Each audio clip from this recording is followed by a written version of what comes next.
Hello everyone, I'm Marvin Baclaan and I am the first reporter of our group. So our topic today is all about special education. So I know no nga kabalo na ta or nanatay idea about special education.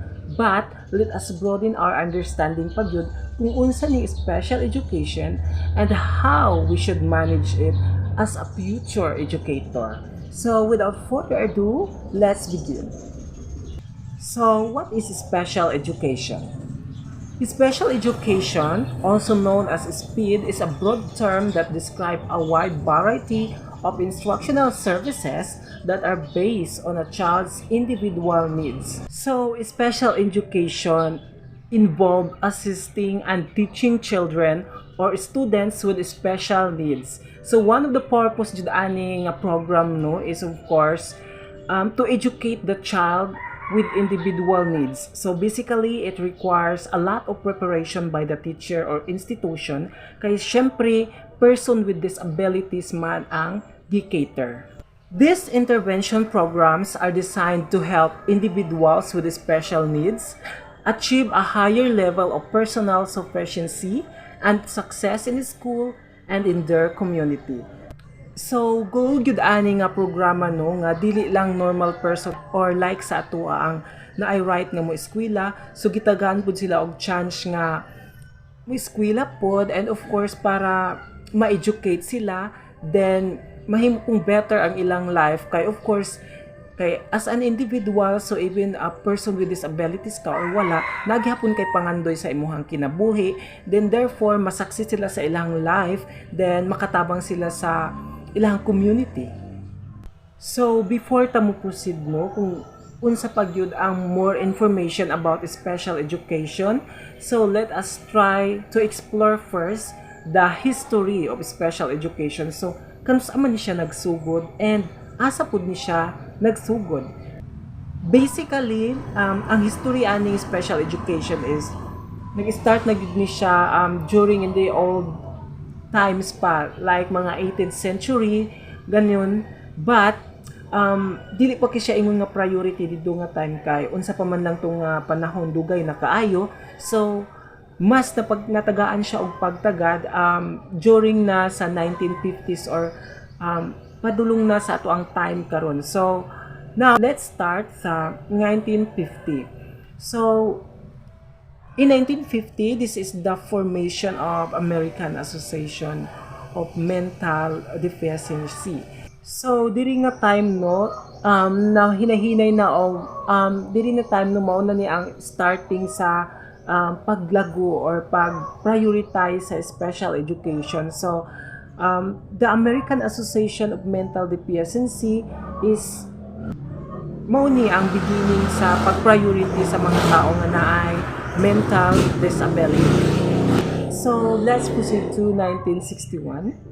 Creation of the President's Panel of Mental Retardation. So, kani siya is, ang president ani nga time is si John F. Kennedy. So, nagpatawag siya o meeting or panel discussion about sa special education or mental retardation. So, gipangkuha niyang mga scientists, doctors, or other mga professionals and professors para i-discuss ni ing ani nga issue, tapos ano pud nila ba nga unsay kailangan, unsa pag need nila nga i-improve about education, so para pud ma-cater pud ang mga students or mga children nga naay disability. So, in 1965, President Lyndon B. Johnson signs the Elementary and Secondary Education Act.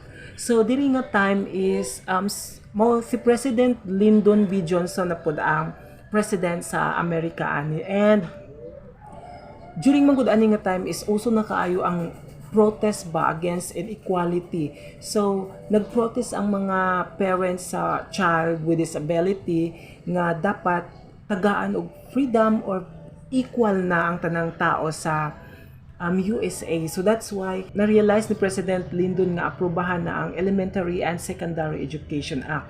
So ibig sabihin na anay right nga mo eskwela ang mga bata nga with disability sa elementary and secondary education.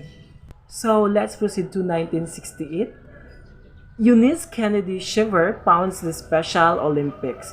So can you see Eunice Kennedy Shriver? She was the founder of Special Olympics game.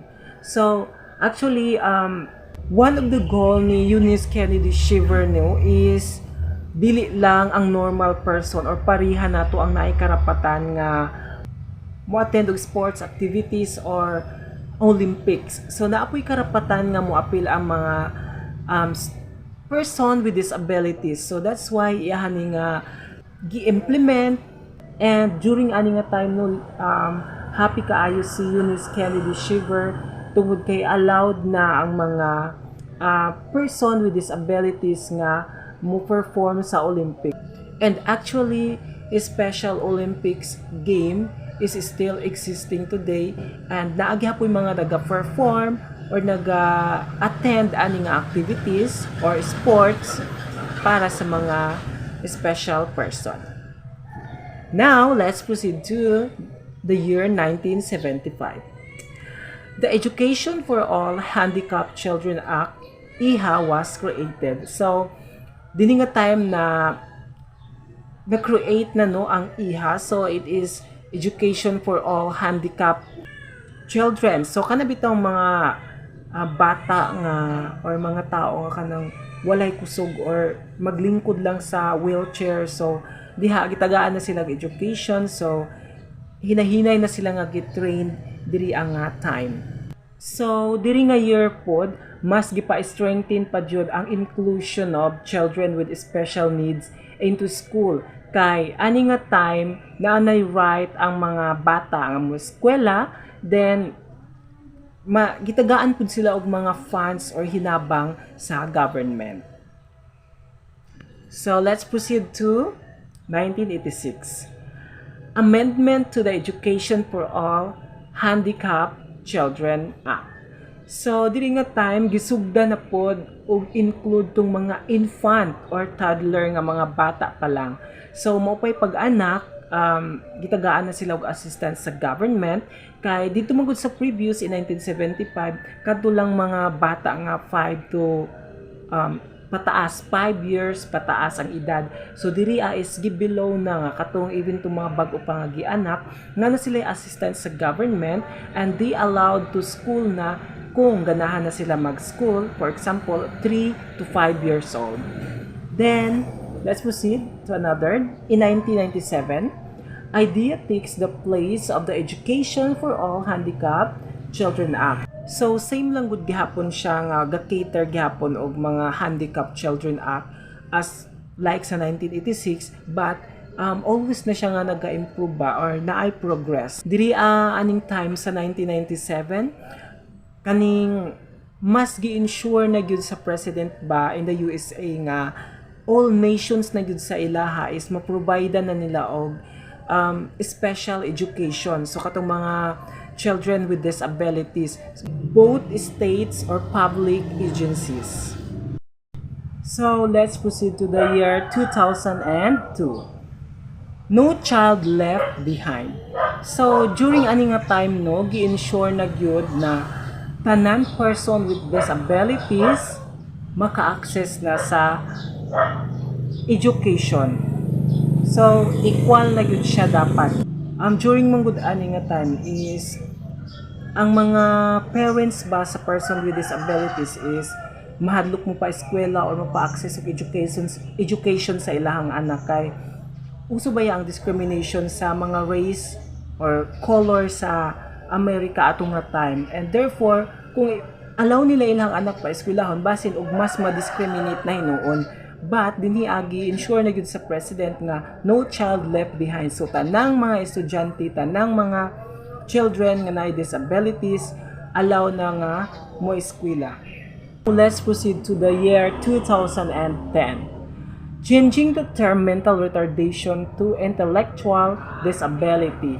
So, ang president ani nga time is si Barack Obama. So, changing mental retardation to intellectual disability siya, kaya it is because ang mental retardation manggod is offensive or dili siya allowed sa ilang language. That's why siguro murag discrimination siya, so maong giilisa na lang og intellectual disability para unique. Now, let's proceed to the year 2015. The Every Student Succeeds Act was signed by President Barack Obama. So, diri nga time no, gi-ensure na gyud ni Barack Obama na tanang mga students or pupils, both public and private schools, should be taught in high academic standards of education. So, in short, quality education na gyud tanan. Din diri apod allowed na pod ang parents nga mag-video sa iyang kaugalingon ang kung unsang iyang ikasuggest or ikadugang about para mas mapa-improve ang special education in the classroom. And therefore, kung allow na siya mag-video, makita na siya sa government, tapos matagaan na nila og action, then mas mapa-improve pa gyud ang special education. So, this also serve as freedom no and equality of people in United States. Now, let's proceed to the history of special education in the Philippines.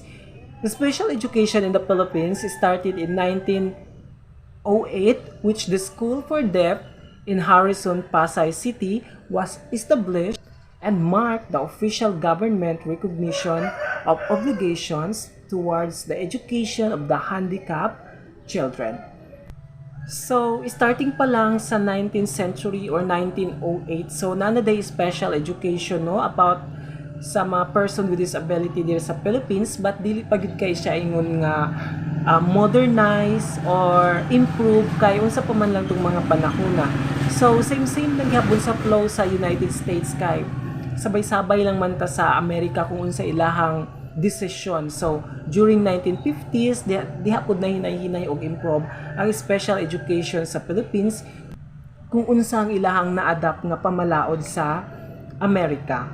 Then, until yun na nagka-develop na ang special education, nagka-advance, then more inclusive na siya sa tanan nga school. So, then, pag abot po sa panahon, may hinay-hinay na po og abot ang mga rehabilitation and treatment center about mga person with disability.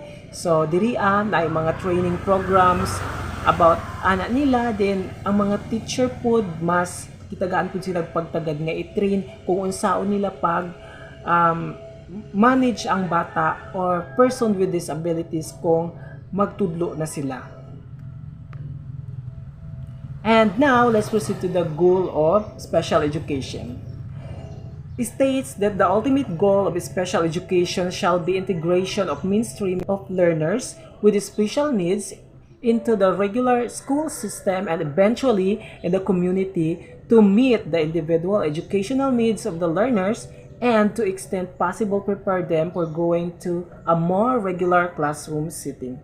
So as what I have said in the beginning, no, one of the goal good sa special education is of course ma-fulfill po ang mga needs sa special child kay kanabitong maka-feel po og comfortable ang mga person with disabilities sa ilang surrounding nga love pa dahil sila or gi-care pa dahil sila. That's why gi-implement ni siya. Tapos access to education para makapadayon sila sa ilang mga goal kay even ingana sila naghihapon na sila yung mga ang pangarap silang kinabuhi ug masaksi sila sa ilahang life.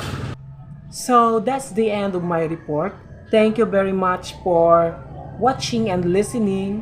Have a great day and God bless.